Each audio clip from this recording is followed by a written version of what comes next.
सभी आदरणीय गुरुजनों को नमस्कार। और मेरा कोई बहुत विशेष नवाचार तो नहीं है, एक छोटा सा प्रयास है। और यह प्रयास जो है कि उन लोगों के लिए है कि चूँकि मैं हिंदी का विद्यार्थी हूँ और हिंदी के विद्यार्थियों के लिए जो है कि संस्कृत थोड़ी सी कठिन महसूस होती है और रीज़न है कि संस्कृत के बिना चल भी नहीं पाती है। तो ऐसे में हमारे जो डीएलएड के स्टूडेंट रहे, जब भी हमने शिक्षण संस्कृत का करना शुरू किया तो उनके साथ बड़ी समस्याएं आई। हिंदी तो उनको समझ में आती, लेकिन संस्कृत उनके लिए दुरूह लगने लगी। जबकि संस्कृत जो है कि आप सभी अवगत हैं, संस्कृत एक समय ऐसी रही होगी कि भाषा थी और उसमें सारे ग्रंथ लिखे गए, चाहे आप वेदों की बात करें, चाहे उपनिषदों की बात करें, चाहे पुराणों की बात करें, या बाद में जो है कि लौकिक संस्कृत में आए तो रामायण, महाभारत, कादम्बरी, कालिदास ने बहुत सारी रचनाएं की। तो कहीं न कहीं संस्कृत को जो लेकर के हमारी धारणाएं हैं कि संस्कृत ध्रुव है, वह निश्चित रूप से ये धारणाएं एक थोथी मानसिकता मात्र है। क्योंकि जब भी कोई बात होती है भाषा है, तो भाषा कभी ध्रुव नहीं हो सकती है। भाषा हमेशा व्यवहार का माध्यम है और व्यवहार का जो माध्यम होता है वो कभी कठिन नहीं होता है। इसी पर लेकर के हमने जो है कि इसको विकसित किया है, एक छोटा सा प्रयास कि कैसे हम शब्द रूप कैसे बनाएंगे। क्योंकि संस्कृत के जो स्टूडेंट हैं वो तो शब्द रूप के बारे में जानते हैं, पढ़ लेते हैं, रट लेते हैं, लेकिन जो हिंदी के विद्यार्थी हैं उनके लिए कठिनाई महसूस होती है। और ज़रूरी है कि जो रटी हुई चीज़ होती है वो ज़्यादा स्थिर नहीं होती है, जबकि यदि उसको हम समझ लें किसी विधि से, किसी टेक्निक से, तो वह सरल हो जाती है। और आज का जो दौर है परीक्षाओं को पास करना, इसके लिए जरूरी है कि छोटे छोटे ट्रिक के जरिए हम चीज़ों को व्यवस्थित करें। क्योंकि उस समय हमारे पास इतने समय नहीं होगा कि हम राम के रूप को पढ़ करके और ये बताएं कि जो है कि किसी राम के सप्तमी विभक्ति में क्या हो। ऐसे में एक छोटा सा प्रयास है, हमने पूरा इसका पूरा लेख लिखा हुआ है और इसको अगर मैं पेपर में भी दे देता तो छप जाती मेरी पूरी लेख। बिल्कुल मैंने लिखा है इसको, हम पढ़ के सुना भी सकते हैं, लेकिन हम सुनाएंगे ना, हम सीधे मुद्दे पे आते हैं कि हम क्या इसमें नया है हमारे लिए। तो शब्द रूप के जो है कि देखा गया कि कुछ बच्चे ऐसे हैं जो संस्कृत से स्नातक हैं, लेकिन फिर भी जो है कि शब्द रूपों में अनभिज्ञ से दिखाई देते हैं। बहुत आए छात्र शब्द राम के रूप के आगे, बालक के रूप के आगे अकारांत तो जानते हैं, लेकिन जब इकारांत की बारी आती है, उकारांत की बारी आती है, तो उसमें भी पुल्लिंग और स्त्रीलिंग की जब बारी आती है तो उनके लिए कठिन महसूस होने लगता है। तो ऐसे में जो है कि शब्द रूप का निर्माण हम कैसे करेंगे, इसके लिए छोटे छोटे टिप्स दिए गए हैं कि देखिए, इकारांत स्त्रीलिंग और ईकारांत पुल्लिंग और स्त्रीलिंग दोनों को छोड़ करके बाकी कोई हो, सभी के प्रथमा एक वचन में विसर्ग लगे होते हैं। जो शब्द होता है उसके सबके आगे विसर्ग लगे होते हैं।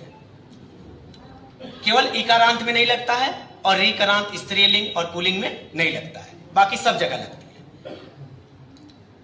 उदाहरण भी नीचे दिए गए हैं, जैसे हमने उदाहरण के लिए राम लिया है, राम में राम, सूर्य ये भी अकारांत है, गोपा आकारांत है, कवि स्त्री पुल्लिंग है जो एक इकारांत है, उसके मुनि, सुधि, भान, ऐसे करके हमने उसको दिखाया है कि किस तरह से आप विसर्ग लगा के प्रथमा एक वचन में रूप का निर्माण किया गया है। दूसरा है कि सभी के प्रथमा और द्वितीय के द्विवचन में रूप समान होते हैं। प्रथमा और द्वितीय का द्विवचन होता है, चाहे कोई हो, सभी रूप समान होते हैं। राम को लेते हैं तो रामा रामऊ हो जाता है, द्विवचन में भी जाते हैं तो वहाँ भी रामऊ होता है। और जो है कि कवि का लेते हैं तो द्विवचन में प्रथमा एक वचन में, दूसरे में होता है कवि और दूसरे में भी कवि होता है। तो दोनों में रूप समान होते हैं। इन बातों का, छोटी छोटी चीज़ों को हम ध्यान दें तो हम इसको कर सकते हैं। तीसरा है कि आकारांत और नपुंसक लिंग शब्द को छोड़ करके इकारांत, इकारांत, उकारांत जितने भी हैं सभी के तृतीया, चतुर्थी और पंचमी के द्विवचन में मूल शब्द के साथ भ्याम जुड़ा होता है। कि राम है तो रामाभ्याम, कवि है तो कविभ्याम, जो कि अकारांत इसलिए छोड़ दिया गया है कि उसमें क्या होता है कि राम का रामा हो जाता है, लेकिन बाकी में कवि है तो कवि हो जाएगा, मुनि है तो मुनि हो जाएगा, मुनिभ्याम। तो मूल शब्दों के साथ भ्याम जोड़ देते हैं तो हम तृतीया, चतुर्थी, पंचमी में उसका निर्माण कर लेते हैं।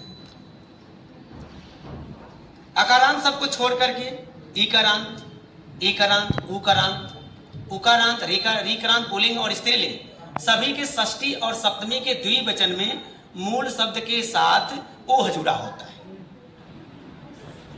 अगर हम ओह जोड़ दें तो वहां जो रूप बनेगा वह जो है कि इस प्रकार बनेगा, जो कि विकल्प से जुड़ता है। तो जैसे हम संधि करते हैं, जोड़ लेते हैं। देखिए हमने संधि के जरिए कवि धन ओ करके कवियो, मुनि धन ओ मुन्यो, भानु धन ओ भानु, गुरु धन ओ गुरु। तो इस तरह से हम उसका कर सकते हैं।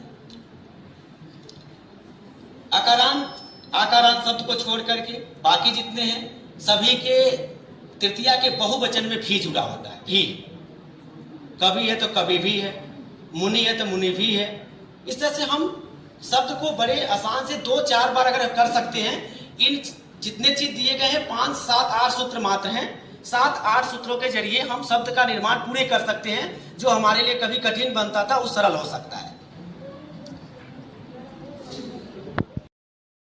नायक एक औ जोड़ेंगे और सीक्वेंस में भी है कि रखने में बहुत कठिन भी नहीं है। नायक एक औ, अगर उकारांत है तो नावे को औ, यदि ईकारांत स्त्रीलिंग है याम, यदि उकारांत स्त्रीलिंग तो वा वही वायाम। यदि रीकारांत पुल्लिंग है तो हमने पूरे प्रथमा से लेकर के सप्तमी तक की व्यवस्था बनाया है कि तात रम त्रात रे तु तय, और इसमें जोड़ते जाएंगे। जैसे पी पितृ शब्द लेते हैं तो पितृ का पी के साथ जोड़ेंगे तो प्रथमा के एक वचन में पिता होगा, दूसरे में पितरम होगा, तीसरे में पितरा होगा, चौथे में पितरे होगा, पांचवें में पितु होगा, षष्ठी में पितु होगा और सप्तमी में पितर। चूंकि प्रथमा संबोधन इसलिए कि प्रथमा विभक्ति या संबोधन की विभक्तियां एक होती हैं, एक वचन में होती है। तो हम इस तरह से इस सूत्र का निर्माण करके हम इन सूत्र के जरिए हम इसको लिख सकते हैं। और ऊपर जो 8 हमने बातें बताई हैं उसको यदि हम एक बार प्रयास करें तो निश्चित रूप से हम शब्द निर्माण कर सकते हैं। आगे हम देख लें। कवि का हमने शब्द निर्माण किया है कि प्रथमा के एक वचन में कवि, जैसे बताया है इकारांत में जो है कि अगर इकारांत स्त्रीलिंग है अथवा रीकारांत पुल्लिंग स्त्रीलिंग है तो उसको छोड़ देंगे तो बाकी में विसर्ग लगते हैं। तो कवि का विसर्ग लगा है कवि, ठीक। उसके बाद द्वितीया में बताया कि कवि राम के रूप चलते हैं, जो है कि द्वितीया में देखिए एक वचन में कविम हो गया, रामम होता है कविम हो गया। उसके बाद देखिए यहाँ से जुड़ा गया है कवि धन ना कविना, कौधन एक कवे, कौधन एक कवे, कौधन एक कवे और कौधन औ कव। इस तरह से जोड़ करके हम शब्द रूप एक बना सकते हैं। और यह जो है कि परीक्षाओं में क्या होता है कि परीक्षाओं में अधिकांश एक वचन के रूप ही पूछे जाते हैं।